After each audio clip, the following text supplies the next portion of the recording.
Okay, welcome to the Resilient Recruiter Podcast. This is your host, Mark Whitby. I'm delighted to be joined today by David Cathey. David is a partner at Unity Search in Dallas. He oversees two practices, Unity's finance, accounting, and tax consulting division, and also Unity's IT division. He has over 15 years experience of executive recruiting, both on a direct hire basis, as well as on the consulting and contract side. Throughout his career, his primary focus has been in accounting and finance and information technology. He was previously a financial analyst and senior pricing manager for a large multinational organization before getting into recruiting with one of the largest US domestic recruiting firms, which he worked the Dallas Fort Worth market for 7 years and was a top producer there before joining Unity Search. David, welcome. Thank you so much for being here. Mark, it feels great to be on with you. Thank you. So, could you just explain how we've come to know each other? Yeah, absolutely. I've enjoyed your work for quite a while now, Mark. I've listened to, if not all, most of your podcasts, and I've just continued to walk away with great information from all your guests. And I honestly, I feel a little bit outclassed here, if I'm being candid with you. That I don't know. I'm like, why is Mark wanting me on the show? But I ultimately, I ended up after listening for years. I ended up just deciding, you know what? I need to write Mark a review because I need to rate and review. That's how your podcast gets views. And I've gained so much value out of it that I don't want to keep it all to myself. And I think other people need to join in and listen. There's enough business out there for everybody in our industry, even within Dallas Fort Worth. And so I thought that was I got to do my part to help your show reach more ears.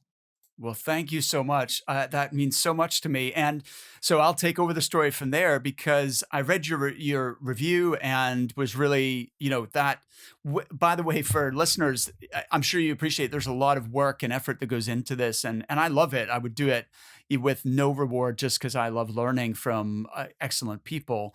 But when I do get those reviews, then it makes my day. And so I followed up with David. We got talking and I realized, hey, I need to get this guy on the Resilient Recruiter, and you absolutely deserve to be here, my friend. And we'll talk.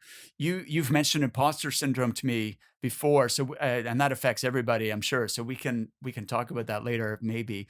But so tell me about because at Unity Search, you're one of the things you're responsible for is training and development. Could you tell me a little bit about how you guys do that at your well, first of all, how many people work at Unity Search and how do you do the training and development?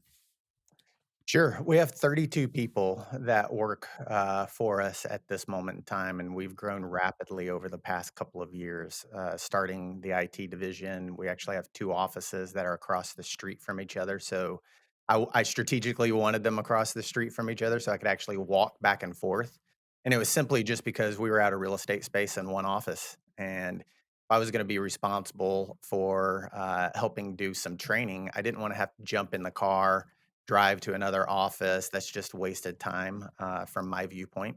And Makes so total sense. we literally office right across the street. And so a lot of what we do, I would categorize it in a couple of different areas, and I always talk about a land, sea, and air attack in terms of how people learn and how we should connect with our customers and clients. And so, in terms of how people learn, there's different learning modalities, right? So, some people are auditory, some people are practical, they need to apply it. Other people like a classroom setting. And so, we really try to hit all of those modalities to really gain the most put our people in the most advantageous situation. So when they start with us, there's a lot of just meeting in a conference room and kind of a classroom setting where we're just going through some of the basics and then we follow them to their desk. And sometimes it's someone from leadership that's sitting one on one at their desk. And a lot of times we just partner them up with peers in the group. And that also gives our teammates the ability to um, know each other and learn each other and their styles better.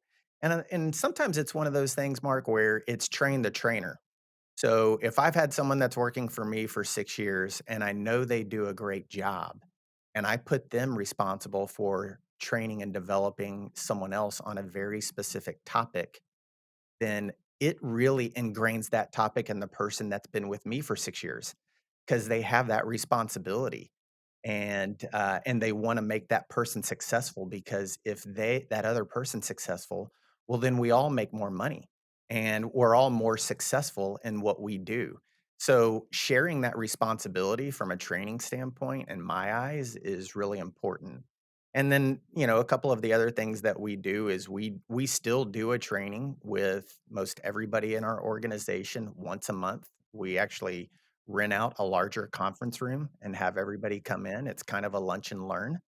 And then my division specifically, we do in our IT and our contract division, we also do another training once a month. And so it's one of those things where we're trying to create a culture of continuous learning in our company. And in fact, Mark, I need that, right? I'm kind of a continuous learner. That's why I listen to your podcast.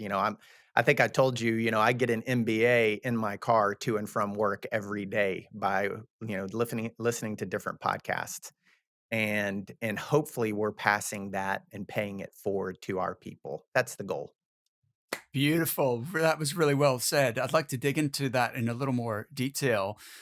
It's so important, and I should have prefaced this question by explaining because I interview so many leaders of fast-growing recruitment businesses, and I'm asking what are the secrets, like what have been the critical success factors, and there's some recurring themes as you would expect. One is, of course, you have to hire great people in the first place. People have the right attitude and mindset, and who are who want to be successful is step one. Step two is you have to develop them and help them to achieve their full potential, and that's an ongoing process. And so that's why I was interested because you explained you'd experienced such growth, and I know that you're passionate about learning development. So I wanted to know how you do things at Unity Search. So Lancey and Air, I like that expression. We'll talk more about that. I want, in case people missed it, because you said a lot there. One nugget I took away straight away is this train the trainer idea, which I love because I mean, there's so many benefits to that. Number one, as you said, it's if they're already successful at it, you want to replicate that success throughout the business, right? And who better to teach that than the person, someone who exemplifies, that particular strategy, technique, or behavior. Um, but the interesting thing is that one of the best ways to learn is to try and teach somebody else. So by teaching or trying to um, communicate and convey that concept to someone else, it forces them to get better, which is pretty cool. Of course, it shares the responsibility throughout the business so that it's not all on David Cathey's shoulders, which helps. But also, the one of the challenges with being a recruiter is it's stressful and it can be monotonous and it's like a daily grind sometimes it feels like, right? And so by i- just giving people a little bit more variety, different things they can get involved in, different areas of responsibility, I think it keeps things fresh and keeps people engaged. What do you think?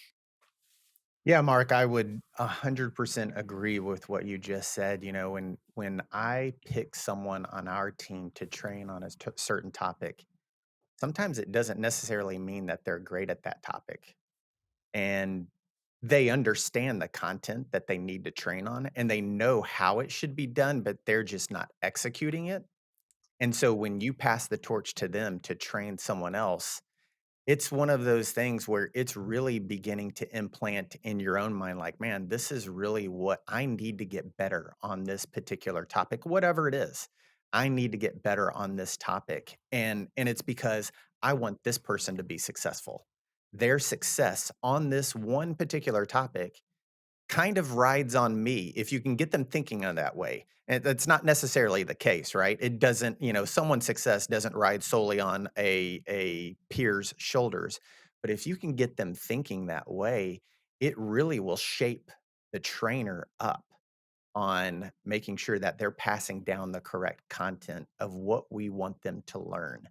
And so I think that's such an invaluable tool to do in addition to piggyback off of what you just said a few minutes ago.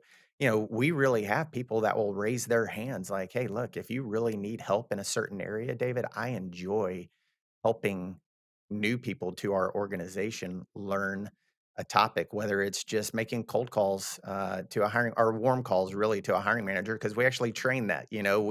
We go through one of the things that we do is we kind of put people in a pressure cooker situation where in front of the entire classroom, I will have someone's profile pulled up and I will just say, okay, in front of us all, you have 1 minute to review this profile and tell us how you would formulate an email to make it warm, or tell us how you would leave a voicemail for this person, or what if you got them on the phone?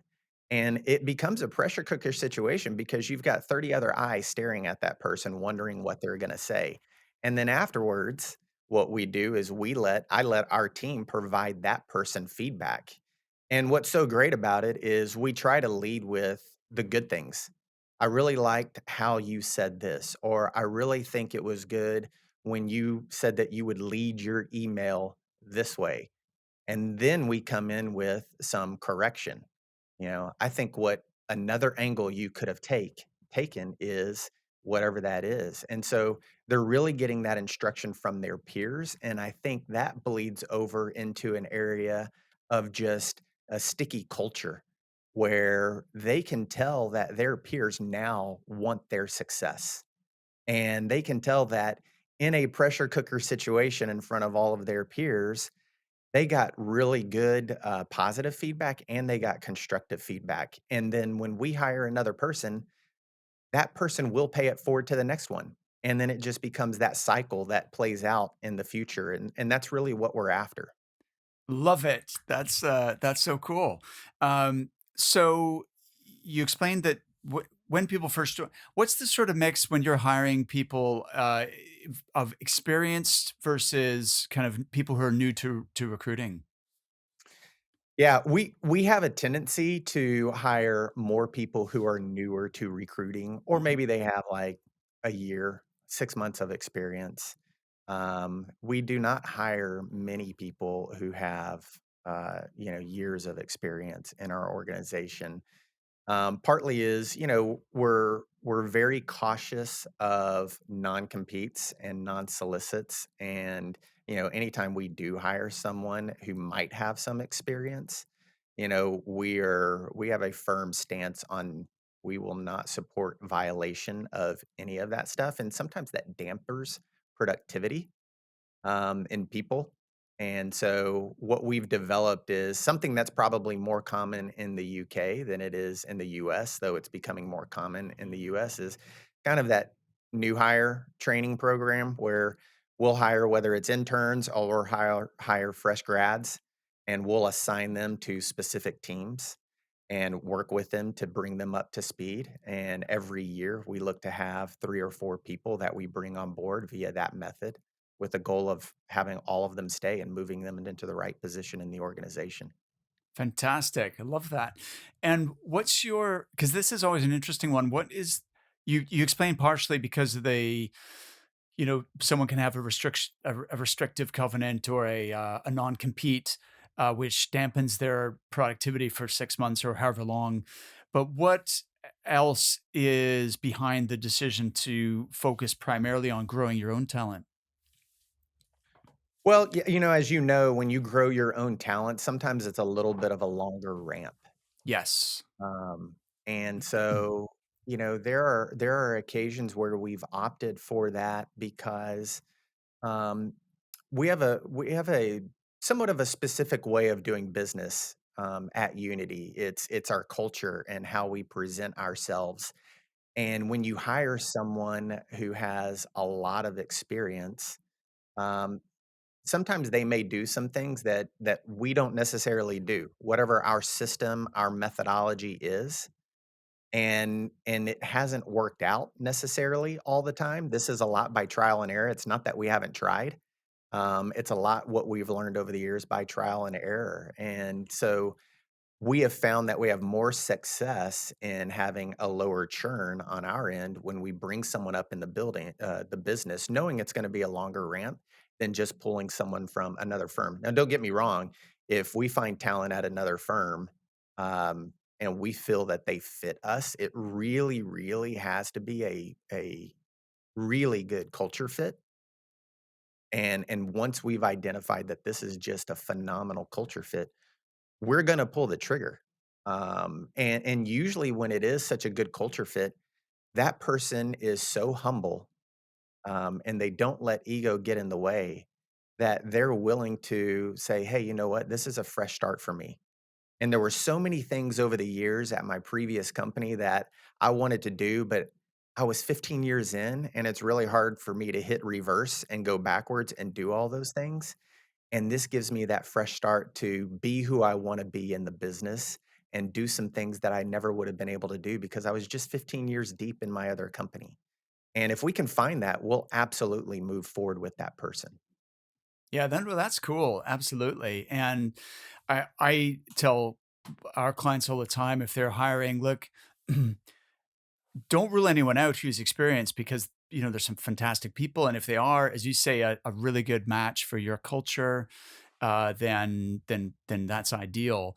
On the other hand, I would every time hire attitude over experience if you had to choose one or the other, because you can teach someone the skills, but it's so hard if their mindset and isn't right, then that's not something you're going to fix, right? That is something that they're bringing to the table. And you can have someone who on paper it looks like they've got 5 years experience, but really they have 1 year experience repeated 5 times. And so it's easy to get swayed by, wow, look how much experience this person has.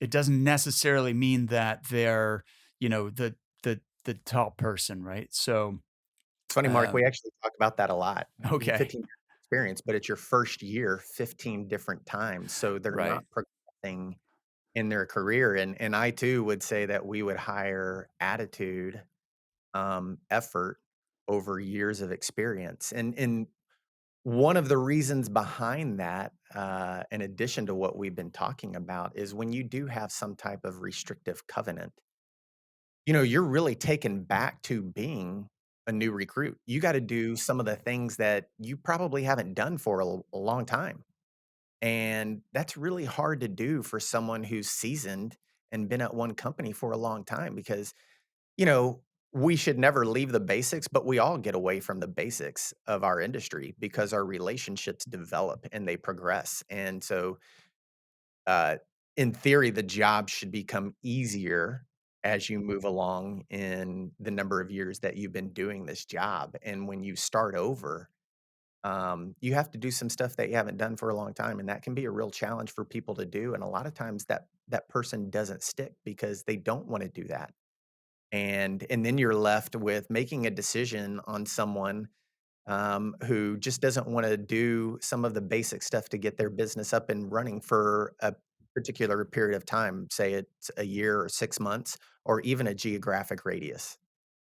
Yeah, no, absolutely. It's a great point. Now, of course, hiring rookies and training them has a downside, of course, which is that it does take time. There's a longer ramp, as you mentioned, and it takes quite a lot of thought and attention, effort. So, how have you developed that over? Like, it sounds like you've really got that a finely tuned machine now. How did that evolve, and how much of your time is dedicated to that? Yeah, well, I would say, it starts in the interview, Mark, Mhm. and, when I got into this business, I would say that the first year and a half or a year, I did what I highly recommend not to do, and I just kinda dipped my toe in the water. And I thought, you know what? If this doesn't really work out for me, I can fall back into pricing. And as the year and a half went by, I realized I really don't want to go back into finance and pricing. That just wasn't the career for me. And so that's when I decided, as they say, burn the ships. And I actually use that term a lot, where you would burn the ships. And what I'm referring to is in 1519, and I use this with people during my interview process. In 1519, you have Hernan Cortez, where the Spanish are trying to conquer Mexico. And once he landed on the beaches, he burned the ships, meaning we are going to conquer this or we are going to die. There is no plan B. And I really talk through that with people that we're gonna hire that, if you come in this dipping your toe in the water, you're really not gonna give it everything you have, and you're already looking for an escape route, and this job can be really tough, and because you have 2 people making decisions, right? It's not an inanimate object. You've got a hiring manager and a candidate who are making decisions, and you can't control people's decisions. You can influence them, which is what we're called to do. Right. And so it Absolutely. really starts in that interview mark that we try to have these discussions and make sure people are know what they're getting into. And we actually ask them to go away and consider that for a day or so before getting back in touch with us. And then once they do, I've got 3 great business partners. And so we all take responsibility for those new hires and helping train them. And, there's some standards that we want our people to live up for. And in our industry, there's some terminologies like, there's minimum expectations. And you hear that a lot. And it's usually tied to KPIs. And I think when you group those words together, it really gives a bad and a negative connotation to KPIs. And KPIs are actually meant for a good thing. It's meant to help people be successful in this job and show them what to do.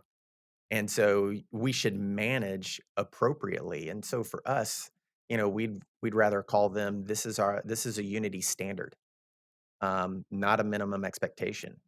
And so we wanna talk to them about those standards. And that's just a data point. It doesn't mean that we make decisions only on KPIs or on these unity standards. It's a data point into the decision, and they're very aware of it. One of our core values is transparency. So we're very transparent with people who start with us and telling them this is what our expectations are. These are our standards. These are what we see that we need you to meet, and we're going to go over it with you. And so I think that communication up front is critical. And then we all have a hand in their growth, not just myself and our business partners, but everybody at Unity is responsible for everybody else's success, whether it's our office manager, our VP of finance, or any producer. We all shoulder that responsibility for each other. I love it. That's so cool.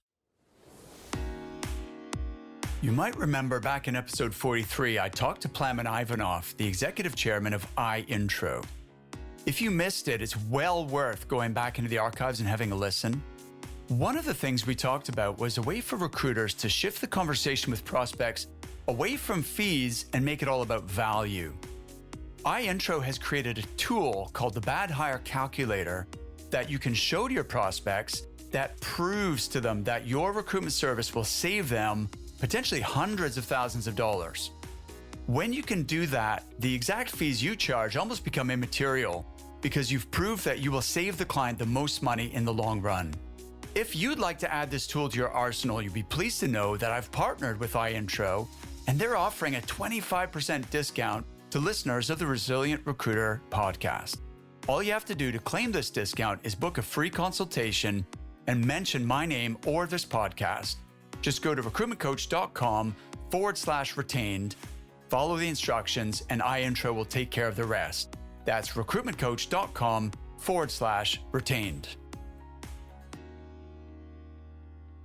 I'd like to learn more about the values, but first, could you talk more about the Unity standards? What are those standards, and how is that managed? Yeah.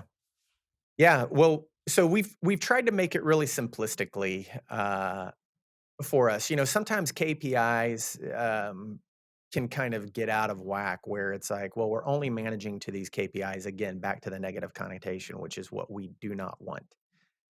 But we also don't want a culture where there is no standard. And then, how can you manage what you don't measure? And so there has to be some level of measurement that we manage to. And again, it's just a data point for us. And so what we've really tried to do is, and this has gone on for about 2 years now, is, is gamify it, right? So whether it's fitness or, younger people coming up in life now, I mean, they're really into video games. And so we've tried to gamify it where, we will measure new connects. That's one of our measurements. Whether it's a phone, when I first started, it was all phone. But now Same. it's phone, it's email, it's text, it's LinkedIn message, and it's okay, whichever avenue it is. But we always wanna keep an eye on new connects because recruiters notoriously, and I was one of them, Mark, where you get so busy with the stuff that you have in the pipeline that you're not connecting with new people. And the stuff that you have in a pipeline, you can feel at the end of the day, "Oh my gosh, I was so busy. I was doing all of this stuff," and it could be a bunch of busy work. And your next week or your next month doesn't look good because you weren't constantly trying to keep your pipeline full, whether it's client prospects or candidates. So we monitor new connects, we monitor interviews, and we try to make sure that we have enough interviews on a weekly basis, and we monitor client visits. That's the process. We try to put process over outcome. The outcome of that is gonna be send outs to our clients where our clients are interviewing the people, and then a placement or a start on the contract side. Those are the outcomes, but we really try to keep people focused on the process. So you've gotta think about process over outcome because if you work the process well enough, the outcome's gonna happen to you for you. And so when I say we gamify it, it's, hey, look, you've got 1 point for a new connect every week. You've got, if you're working a contract desk, you have maybe 2 points for an interview. If you're working a permanent desk, you have 3 points for an interview because it's a little bit more challenging to get those people in an interview. Contractor wants a job, so it should be a little bit easier. Perm person is working a full time job. Sometimes those connects are more challenging. And then if you have a client visit, which is the hardest of those, that would be 4 points. And so at the end of the week, we're really looking for someone to equal 40 points or more. And that's kind of a standard. And they can make it up however they want to. If they have a week where they have 10 client visits, man, that's fantastic. And you had no new connects. That's great. Probably the following week, you're going to need a lot more connects because you just had all these client visits. So they get to choose how they're creating these points. They have the freedom to do that. Um, and the goal is let's hit 40. And how we manage it is on a weekly basis, we send them a dashboard. And what I love about that dashboard is it has two charts. One is a chart that says, here are all the people on this particular team, and it's a graphical representation of how many points they scored that week. And so you can see who had 52 points and you can see who had 25 points, and everybody on the team receives it on a weekly basis. The second chart on that is a pie chart. And the pie chart basically says for this particular division, the person that had 52 points, that person made up, let's say, 20% of the outbound new activity of our team. And the person that had 15 or 20 points, that person made up 5% on that team. And so everybody can kind of get a glimpse of what their contributed effort as a whole was for our division. And really, you want people who have that competitive nature that are like, man, I don't want to be 20 points. I don't want to make up only 5% of our positive outcome on a weekly basis. I've got to improve in these areas. That's why we're really trying to focus them on that process because we know that if they execute there, then the outcome's going to happen in terms of send outs with our customers and in terms of placements and starts. I love this. This is the point system and the gamification is brilliant. It reminds me of I've not spoken to him for quite a while, but I still consider him a friend. He's a wonderful recruitment trainer based in Atlanta called Bob Marshall. He was with MRI for years and years, and then he went out and became a very successful recruitment trainer. And he had what he used to call a 100 point sheet. And the goal, it was a similar idea, but your goal was to get 100 points a week. And different types of activities were worth different amounts of points depending on how difficult they were and so on. And it was very much a tool to manage, from one day to the next, where your points come from will be different. But as long as you get your target number of points during the week, then you are doing the things that lead to money, and you're going to have a successful month and quarter and year and so on. So it's I've brilliant. well, I was gonna say, Mark, here's what's so great about it is it's a self-management tool, right? Yes. That's what we want people to learn it as a self-management tool. And everybody knows that I look at it for our divisions every single week. And the culture that's been created from that has been just this week, we had 2 people that, they pay such close attention to it now because they care so much. We had 2 of our people who said, "I think my points are wrong." And one of them in particular, was like, "I'm getting way too many points because I don't think I had this level of activity," and corrected it. Oh, wow, And it that's counts fantastic. significantly because it matters that much to them. And I love it that it matters so much to people because they really care. Definitely. And also, that's a positive sign if people are correcting you, not just if they think they haven't scored enough points, but also if they think you've credited them with too many points, that speaks of having the right character. Um, Something which you might want to think about, that so my friend Joel Slenning, who is co-hosts the Apex coaching group with me, um, had this a similar idea with the gamification, and what they did was, instead of it being a weekly, it was a daily update, and uh, it was like it wasn't quite real time. There is technology now, you could do this in real time, but there's investment for that. Um, but it was like a daily update, and it was on big screen TVs in the office so that, like, at all times they could see how am I doing on my points, and how am I doing compared to my peers. And he said it became such a self-managing culture that he credits that with, like, driving tremendous growth in billings. Just that one thing was the transparency of how am I doing, towards my own goals, and how am I doing, compared to my colleagues, and fueling that sort of friendly competition. But it was really just the same. It was the same concept you just described for sure. Yeah, I actually I like that idea. It probably would take a little bit more from a management standpoint to update that. But I do want to make one other note on this particular topic, and that is, you know, we sometimes say, well, at least leaders, and I was one of these leaders at one point in time where it became, um, is this micromanagement? And I think people struggle with that. Sometimes I still struggle with that today. Am I micromanaging?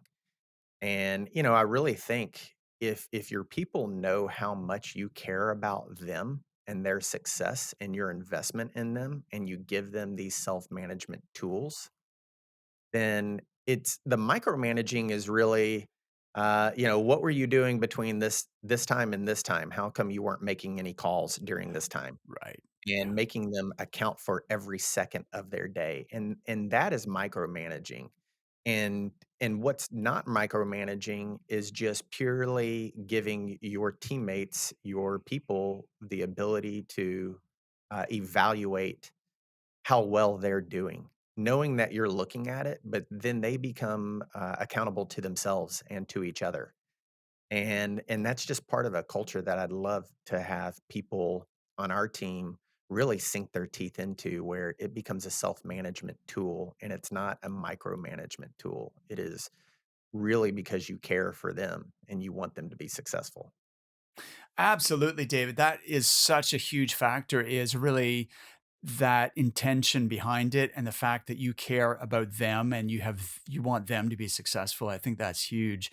Um, Also, I think when people talk about micromanagement, they're really looking at this in a completely wrong way, because as a business owner or leader or manager, You're part of your a big part of your job is coaching people and helping them to maximize their performance and achieve their own personal goals. Like everyone, your job is a vehicle for you to achieve what you want in your life, right? And so everyone has goals, things that they're important to them, and as the leader or the manager, you feel a responsibility to help people to achieve their goals, and part of your role is coaching, and coaching means agreeing with someone on what the objective is, and then, holding them accountable, and then, if they fall short, in a given period of time, then it's just having that, coaching conversation with them and asking them questions to get them to identify what specifically they're gonna do to level up the next time, and so if people think of it as a like performance management really is coaching is a huge element of it. It's not standing over Well, you know, someone. Yeah, go ahead. they have that old adage, you want to inspect what you expect.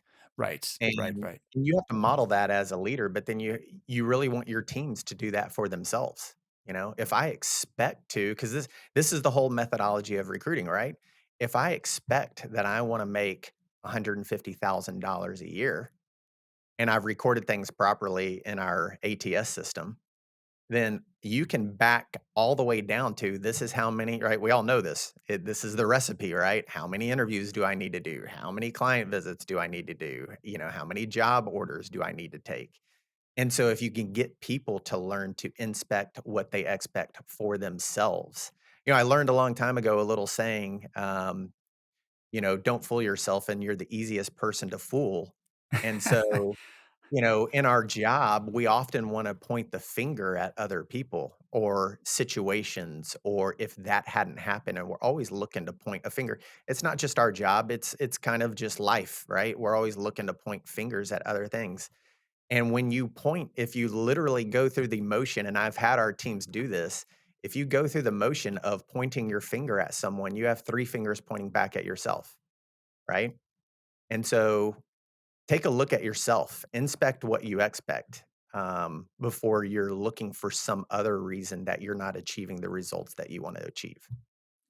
I love it. What you're talking about is ownership, which is and taking responsibility for your own results, whether those are spectacular or, underwhelming, is taking responsibility rather than, especially in recruiting, there's so many things you can't control. And the tendency is to complain or blame, oh, the candidate said they were going to do this, but then they did that, or the client moved the goalposts, or, these sorts of things. And the analogy that I use is, there's a big difference between blame and responsibility. So I give the example, my Uncle Morris in London a few years ago was in a terrible car accident.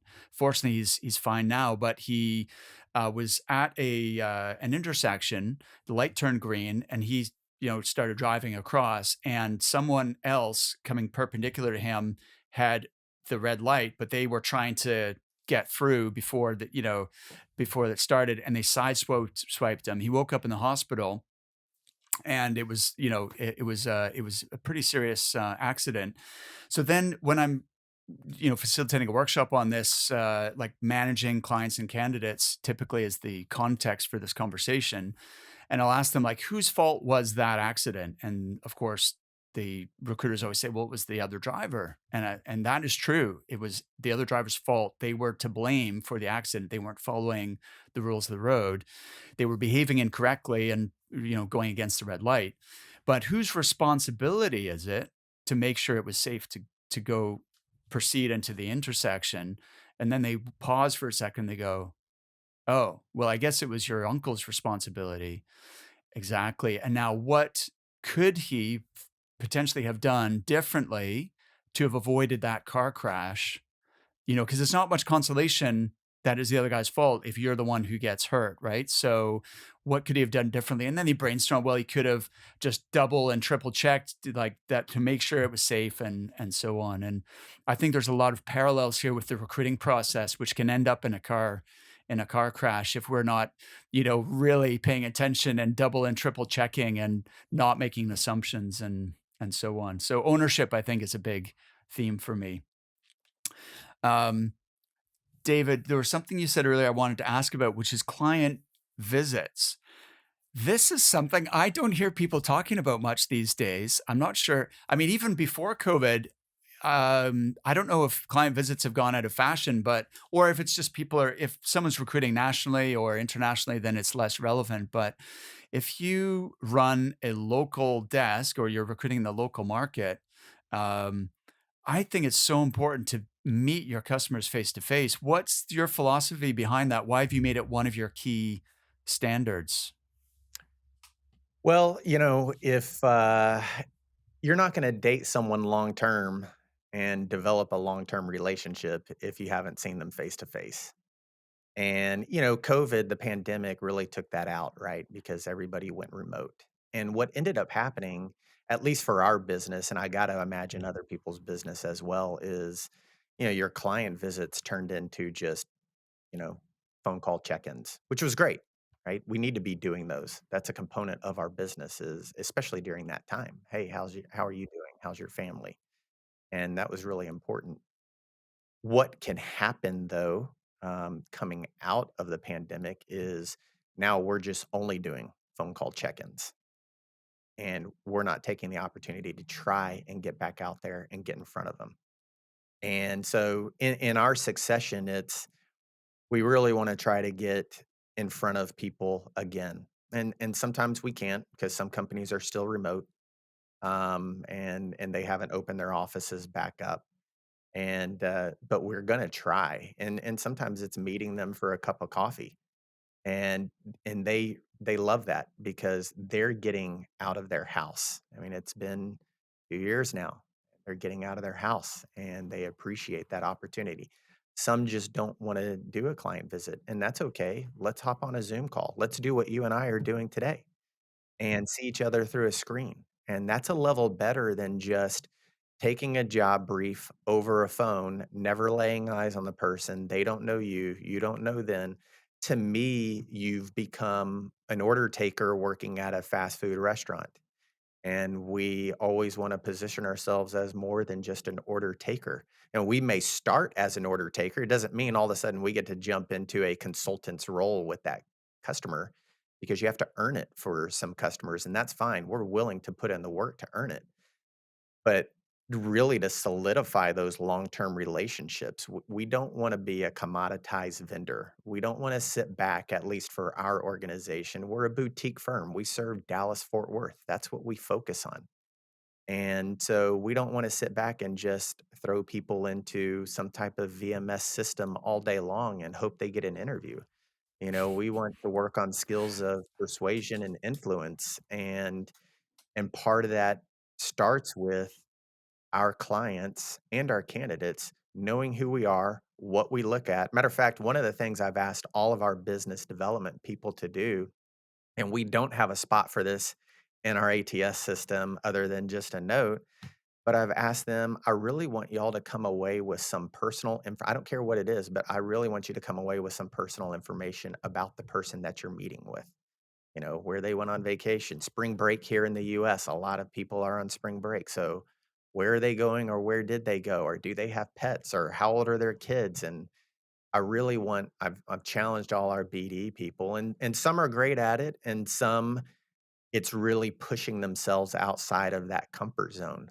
And so, use what you're comfortable with. If you can hear a dog barking in the background and you're a dog lover and you have a dog, then I've got to send you a picture of my dog and create that human connection with them. Because if we don't create that human connection, we fall into this vendor category. And that's just not the relationship that we're looking to create with our clients, Mark. I love it. It's uh, so, so true. And so for client visits in your company, what's the standard? Is there a number of people I want to see per week or? Yeah, well, remember on our 40-point thing, it was you get to create the 40 points however Oh, you that's want. true. So it's up to And them, but so, they're you yeah. know, one of the ways I designed that was, hey, look, if you can get to 30 new connects over the phone, then really you're at least doing 3 client visits a week or 2 client visits a week. You're doing X number of interviews a week if you're running a split desk, right? So if you've got recruiters only recruiting and business development people only business development, you can create that 40 points. And so we're not trying to hold them accountable. This is the way you have to do it. You have the freedom to hit that mark however you see fit for your business. And that's really our goal, but we do want to get them out in front of them. We don't wanna just do phone connects and say, "This is our client." At a minimum, we need to Zoom call or Teams call with them like you and I are doing today. Yes, absolutely. So you said 2 or 3. That's what I used to when I was running a desk, I used to try and do 2 or 3 client meetings per week, and I just found you got so much more information as well as rapport and insight into that person. It just took the relationship to a different level than you're able to get over the telephone, and if clients were reluctant, "Oh, I'm too busy," or whatever, then the counter argument, which almost always worked, was to say, "Look, I'm your representative in the market. The candidate's first impression of your firm may be through their interaction with me. And for me to do this justice and really sell your opportunity and attract the very best talent, isn't it worth us spending 30 minutes having a coffee so that I can really feel confident that I understand not only who you're looking for and who's going to be a great match, but what it is about your organization that makes you an attractive place that people should build their career?" And then they're like, "All right, let's do it." There's Yeah, it. I love that, Mark. In fact, what's so funny is, um, we've talked a lot about, certain clients of ours that are new clients because 'cause we're really putting a huge effort in our business development people, broadening and deepening our relationships, but broadening the number of customers that we're working with. And what's really interesting is there are many occasions where I've told them, you should take it upon yourself that you are having to train these hiring managers on how we do business and why it's better for them to do it this way and creating that relationship. Because we're not ultimately at the end of the day, we're not interested in sending, 7, 8, 9, 10 resumes over to a client and say, hey, pick from these. We really want to get to a point where we're sending 2 or 3 resumes. We know what they want. But we have to train many managers or at least make the attempt. Some people are gonna be resistant, and that's okay if they're resistant. Maybe they're not a match for us. Or maybe the manager sitting in the office next door is a match for us. It's just you're not a great match for us. And all of that's okay. But sometimes we have to make it incumbent upon ourselves to train them because they're in their comfort zone of, well, here's the job description. Aren't you gonna send me people now? And and so we take it upon ourselves to really push to train them instead of going, "Okay, here's the job description, guys," and then working something and a candidate gets passed on, and we really don't know why because we haven't even worked to have control. 100%. That client training and education piece is like an ongoing effort that is so, so important for sure. Um, you mentioned VMS there for a minute ago, vendor management systems or portals. I hate these things. Are you seeing a lot of customers who are wanting to move that way and get you to upload resumes through that kind of a system? And how do you deal with that in order to maintain the quality of the process and the communication? Yeah, well, Mark, luckily, I'm gonna, I think, touch wood as you guys say over there, knock on wood over here. Uh, we have very few customers that have a MSP or VMS type of system. Mhm.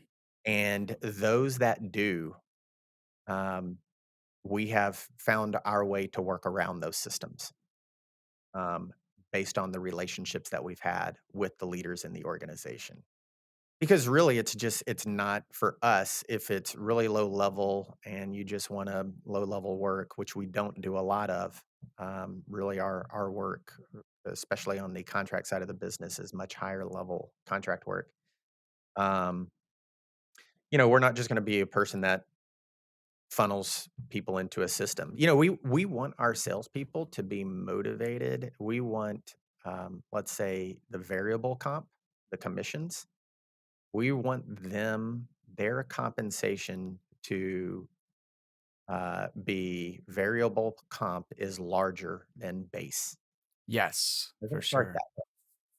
And the quicker way to get there is to do for us either higher level business. Well, I'd say it differently. The slower way to get there is to just sit there and feed VMS systems all day long because your Right. margins are compressed. You don't have good relationships with managers. They're just picking the person that they like the best out of a resume that they get. And so for us, when we have worked with those customers, we've gone around those systems and based on the relationships that we've already had.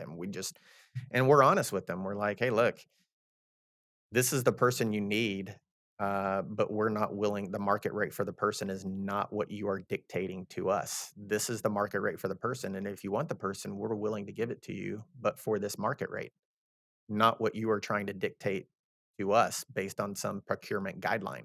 And if they don't budge, then we move on. We just we don't do the business. It's just not in our bit.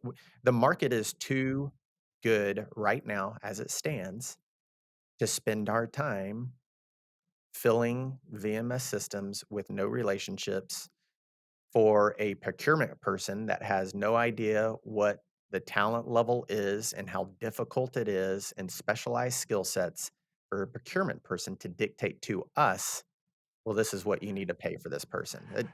They're not the professional in the market. They're there to control cost. We're there to find the best talent for our clients. Absolutely. I couldn't agree more, David. That was well said. I wrote an article for Recruiter magazine over here in the UK a few years ago about why I hate VMS systems, and then people could comment obviously on that article. And I got a lot of pushback from recruiters who were working in that way, defending why they did that, and which was interesting. But I definitely think like you do on that.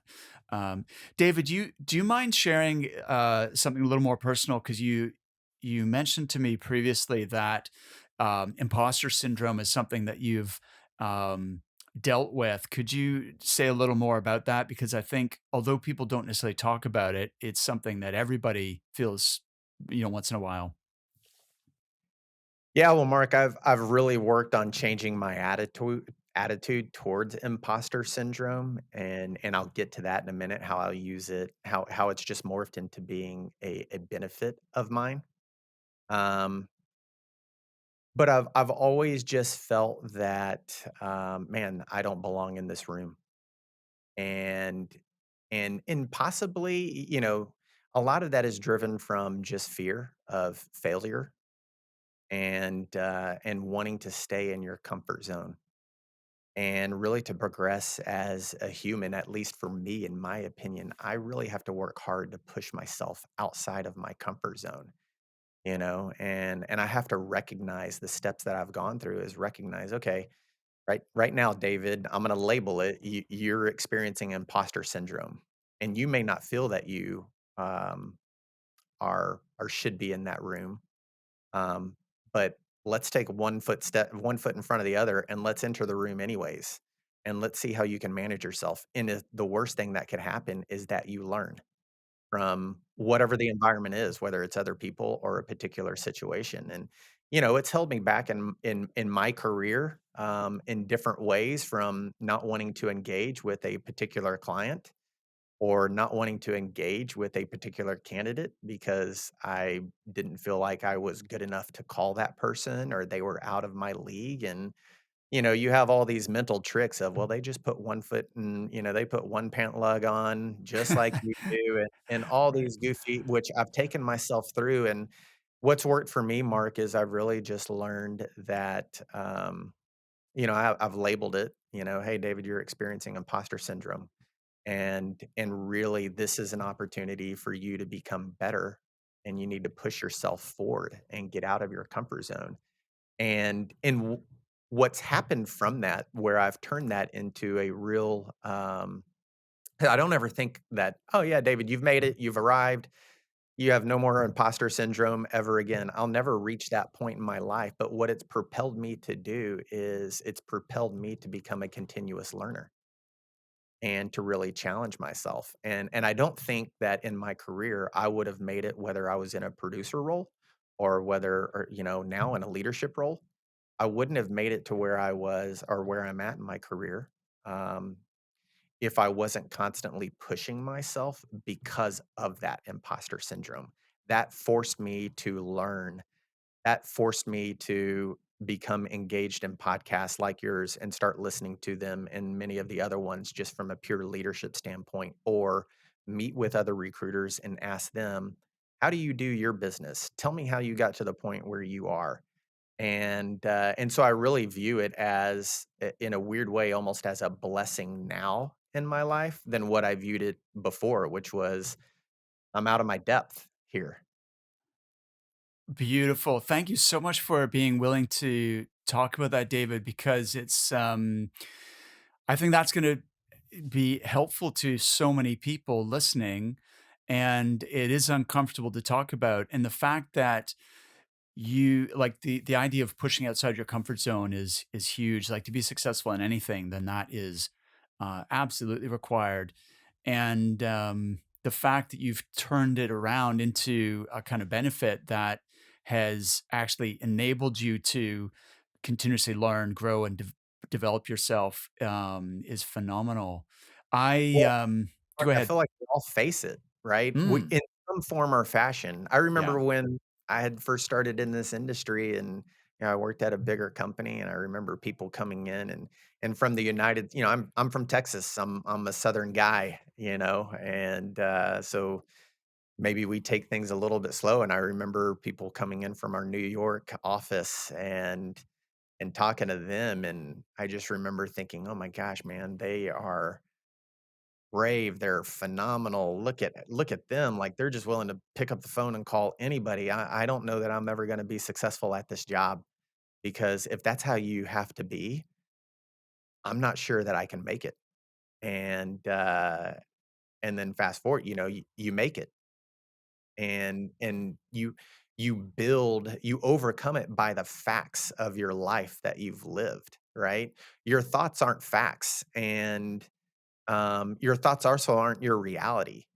Your reality is what you end up making it by taking action on that reality, and your thoughts can mess with that. This a lot of what we do in recruiting is a mind game. Like, this is it's almost like you have to have an athlete's mindset and really work on your mindset to be the type of person you want to be. And so, just remembering thoughts aren't facts, and the thoughts also aren't, they're not my reality. I create my own reality, and I will have to overcome these thoughts to create that reality. And the worst thing that comes of it is growth. And I'll take that all day long. Absolutely. Well said. That is fantastic. I am in the same boat, David, in that because of the level of people who we've attracted into our coaching program, very often I'm helping people who make way more money than I do, but they've come on this journey with us because they want us to help them be more successful. And if you start like it, I could easily use that as a you know that could mess with my mind and make me think, well, who am I to help them, when at least in terms of it by a financial measure, there's other measures of success, of course, but by that measure they've already surpassed me. And um but then that's when I'm focused internally and focusing on my strengths or limitations. And in order to be of service to others, you have to focus outwardly on how can I bring value, how can I help. And I find that when I put my focus on those things, then I spend less time worried about my own shortcomings, if that makes sense. But Yeah. yeah. I think, you wanna build a team around yourself where, um, they believe they can learn from anybody that they meet on a daily basis. Like, I truly believe I use an example all the time with my team that I can learn from my high school neighbor, the little girl that's my high school neighbor. I can learn from her. So I'll engage in a conversation and I'm going to learn from her, you know? So anybody that I meet, I can walk away from that conversation learning something. And really, if you can surround yourself and build a team where they feel that same way, and it's not, for some people it's not natural, but you kind of get caught up in the wave. If your whole team is doing that, a person that's not natural to, they begin to think, well, I can learn from anybody else on this team too. And you just kind of get caught up in that wave, and now you're all riding the same wave together.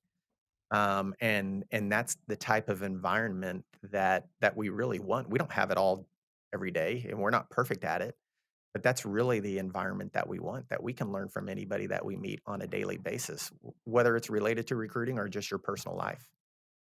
Fantastic.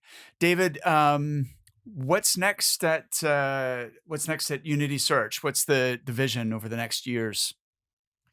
Yeah, well, we our core focus and the fastest growing area of our business right now is our finance, accounting, and tax contract division. And so we're putting a lot of effort there. We've also just relaunched our IT division. We tried maybe 2 years ago, didn't go as planned. And so we've just appointed a guy that's been with us for 6 years. And, he was itching for the opportunity. Every position that we put him in, he's been very successful for us. And so this was an opportunity to put him over our IT division. So now we're really growing that IT division. My number one job order, Mark, I tell this to our team all the time. My number one job order is recruiters for our IT division. And then Right. my number 2 job order is recruiters for our finance, accounting, contract division. Those are my most important job orders that I'm working on a daily basis so that my team can work on filling the needs of our customers. And so Fantastic. That makes total that's really sense. where we're going. Our vision Yeah. is let's grow that area of our business while we're going to achieve incremental growth in our perm business, our finance and accounting perm team, and our tax perm team. We'll still have incremental growth on, but that business, those are 12-year-old businesses, and so it's going to be incremental growth. The finance and accounting contract division, it's 2.5 years old. The IT division is 2.5 months old, and so that's where we're pushing our investment. And that isn't going to be incremental growth. That's going to be fantastic growth. And it already has been for us. Beautiful. I'm so happy to hear that, David. And look, thanks for your time today. Really enjoyed the conversation, and I hope we can keep in touch. Absolutely. Thanks, Mark. Thanks for your time.